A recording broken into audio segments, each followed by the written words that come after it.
Hello everyone. I know it's been a while since I've done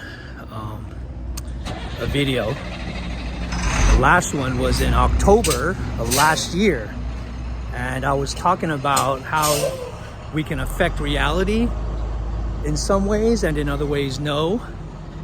And I was talking about how one of my goals was to become a recovery coach, professional facilitator. And at that time, I had already done one interview and I failed.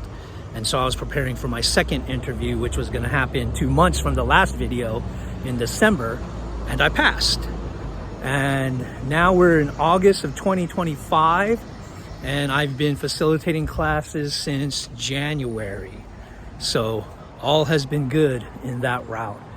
And in that sense, I had affected my reality, where now I became an official facilitator for CCAR curriculum. CCAR standing for Connecticut Center for Addiction Recovery.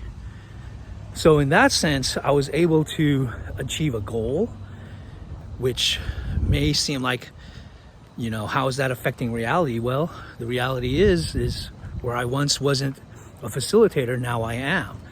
And now the whole world of training has opened up for me, where I'm able to be a part of that world, a part of the learning and growing, as that, you know, involves continuous learning and growing on my part, so that I can be an effective facilitator.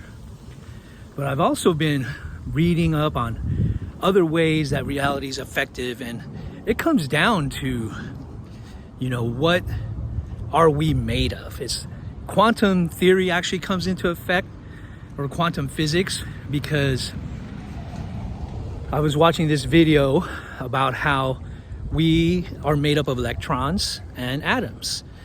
And if that is the case, then there's information in there, right? Because electrons and atoms make up our cells, and then cells contain information, and then cells do specific things, right?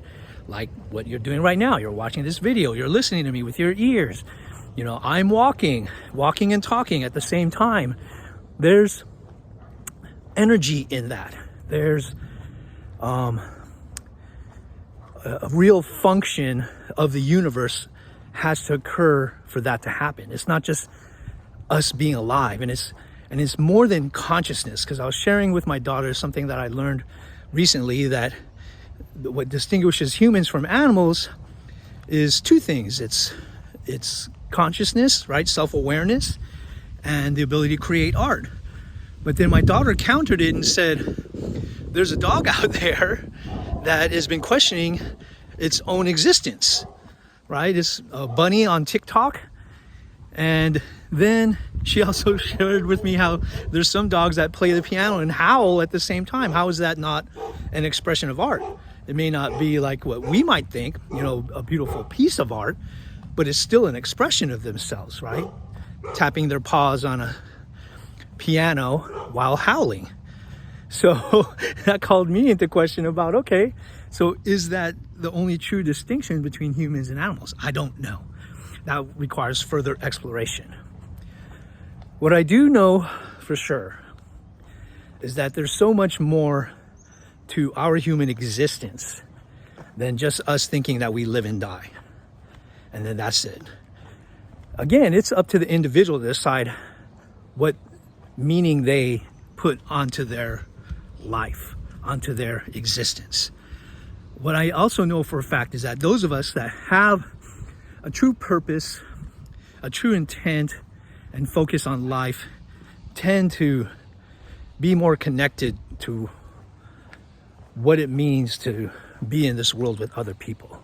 Because you begin to understand that you're not alone in all this, that everyone has their struggle, everyone has their challenges, and we're all just trying to get through this thing called life.